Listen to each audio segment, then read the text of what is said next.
Nagpunta ulit kami dun sa papasukal na school ni Kenshin. Tapos kumain nga pala kami sa labas at gumawa ako ng DIY garden beds. Hi, hello, minasang konnichiwa. Tara, samahan nyo kami today's mini vlog. Mga bandang alas 11 pasado ng umaga. Tapos namin kanina dun sa school na papasukan ni Kenshin, ay naisipan namin na kumain dito sa labas. Dahil maaga pa at wala pang masyadong bukas na restaurant. Kaya sabi ni Uncle yung hapon, ay dito na lang daw kami kumain. Alam nyo ba, napansin ko na karamihan ng mga restaurant dito sa Japan, maliit tapos nasa loob ng bahay. Yan yung napansin ko dito sa lugar namin. So, ito na nga pagkatapos ng ilang minuto, ay dumating na rin yung in-order namin. Ito naman yung akin, pork tonkatsu. Sa Uncle yung hapon naman, mga ante, grabe, ang dami niyang pagkain. So, sa restaurant na to, sulit na sulit talaga yung ibabayad nyo. Kung sa napakamura na, ay napakadami pa nilang mag-serve. Ang dami nito, siguradong mabubusog kami. Na nga pala mga auntie, mga 9:30 po ng umaga, ay galing kami sa school na papasukan niya kapag nag-grade 1 siya. Isang oras lang kami doon at tinitignan namin yung ginagawa ni Kenshin. Turuan siya ng mga teacher na magsulat at mag-drawing. Dahil mag-grade 1 na po si Kenshin, bagong school, mga bagong classmate at mga bagong teacher. Kaya naman, hindi ko talaga maiwasang kabahan. Ibang-iba na kasi itong mga auntie kesa dun sa Hoikien. Kaya panibagong pakikisama ulit yung gagawin ko. So, ito na nga po, pagkatapos nga pala namin kumain kanina, umuwi na kami kaagad ng bahay. Tapos dito naman sa labas, ay nagayos ako ng aking mini garden. Bali, ang gagawin ko ay gagawa ko ng DIY garden beds. Kung kanina, isang box lang to, naisip ko, para mas madaling magtanim, ay ginawa kong 2 box. So, sa DIY ko, ang gamit ko dito ay hollow blocks. Dahil nakulangan ako sa hollow blocks, kaya ang ilalagay ko dito ay etong nabili ko nung nakaraan. Hindi ko alam kung anong tawag dito, pero pang garden to. Para siguradong hindi matatanggal at matutumba. Kaya naglagay ako dito ng bakal. Sige, pukpok nga pukpok ni auntie. Alam nyo ba yung lakas ko? Hindi na siya kagaya ng dati. Kung dati, napakalakas ng stamina ko. Hindi ako agad napapagod. Dahil naoperahan ako, ngayon ay sobrang bilis ko nang mapagod. Kanina habang nagpapahinga ako, napakabait ni Kenshin dahil binigyan niya ako ng inumin. Pagkatapos kong gumawa ng DIY garden beds, lalagay naman ako ng fertilizer na tain ng manok. Pinuksan ko nga to, grabe, sobrang baho. Pero dahil ihalo natin to sa lupa, kaya yung mabahong amoy ay hindi yan aalingasaw. Dito sa aking mini garden, bahale pa konti-konti lang ako kung maglinis. Unang nakaraan ay sa likod ako naglinis. Ngayon naman ay dito sa harap. Tapos sa susunod naman na araw, ay aayusin at lilinisan mga pinag-akyata na mga tinanim kong sayote last year. Kahit gusto ko nang tanggalin yung mga yan para minsanan, hindi pwede dahil baka mapuwersa yung katawan ko. Kaya okay na sa akin to, yung pa konti-konti. Tapos ko nga pala maglagay ng fertilizer, tanim naman ako dito ng mga bulaklak. Ito yung mga bayola na nabili ko nung nakaraang araw. Itong isang box nga pala, ang itatanim ko lang dito ay puro mga bulaklak. Tapos doon naman sa isang box ay puro mga gulay. Habang nagdidilig ako dito, si Kenshin naman ay tinulungan niya ako. So ito na nga po yung final result ng ginawa kong DIY garden beds. Hindi natin kailangan ng mamahaling gamit para makagawa lang tayo ng garden. Kung ano yung meron sa bahay, basta't marunong ka at dagdagan mo ng creative, at nang yan ay magagawa mo. Sobrang excited na talaga ako makita tong aking garden na marami nang nakatanim. Fast forward na po tayo, mga bandang alas 6 naman. Magluluto na ako ng hapunan namin. Ito yung una kong niluto, sabaw naming miso shiro.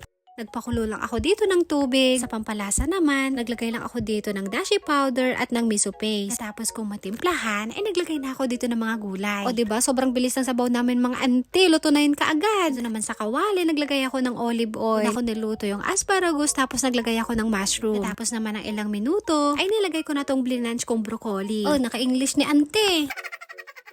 Sa pampalasa, naglagay lang ako dito ng asin at ng oyster sauce. Ito na nga po, pagkatapos ng ilang minuto, tapos na ako magluto ng asparagus na mayroong broccoli. So ito naman mga auntie, ang sunod ko pong lulutuin ay taco beans. Iniwa-hiwa ko lang sa maliliit yung sibuyas, ginisa, tapos nilagay ko na tong beans. Maglalagay nga rin pala ako dito ng tacos powder, konting tubig, tapos sa pampalasa naman ay naglagay ako dito ng konting magic sarap. Mas masarap po sana to mga auntie kung mayroon tong kasamang giniling. Dahil wala akong giniling, kaya hindi na ako naglagay. Pagkatapos ng ilang minuto, ay tapos na akong magluto. Ito na nga po yung simpleng hapunan namin. Meron nga rin pala ditong tororo at tofu. Samantalang si hapon naman ay bising-bising magsulat. Sulatan nga po ng asawa ko yung album ni Kenshin. Bali, isasubmit nga pala namin to dun sa school ng anak ko. Bali, ito nga palang album na to ay para sa mga magtatapos. Tapos masulatan ni uncle yung hapon. Didikit ko naman dito yung drawing ni Kenshin. Bukod kay Doraemon. Ito pa yung isang anime na favorite ng anak ko. Walang iba kundi si Shin-chan. Nakakatuwa siya dahil napakagaling niya mag-drawing. Bali, 2 album nga pala itong binigay binigay ng teacher sa amin. Same lang yung gagawin ko. Idikitan ko to ng drawing ni Kenshi. Mahigit isang linggo na lang ay malapit na siyang graduate. So ito na nga po, tapos na namin gawin yung album niya. Sobrang bilis ng panahon, hindi ko namamalaya na lumalaki na pala si Kenshi. Yung dating kinakarga ko lang, ngayon ay mag-elementary na. Kakaroon na siya ng maraming kaibigan at kalaro. Katapos namin gumawa ng album ay kakain na kami. Minasang itadakimasu. Alam nyo ba dito sa Japan, bukod sa natto, ay ito rin tororo ang gustong-gusto kong inuulam. Hindi ko alam kung anong klaseng gulay ito, pero napakadulas niya. Gustong-gusto ko tong inuulam sa kanin. So lang po, maraming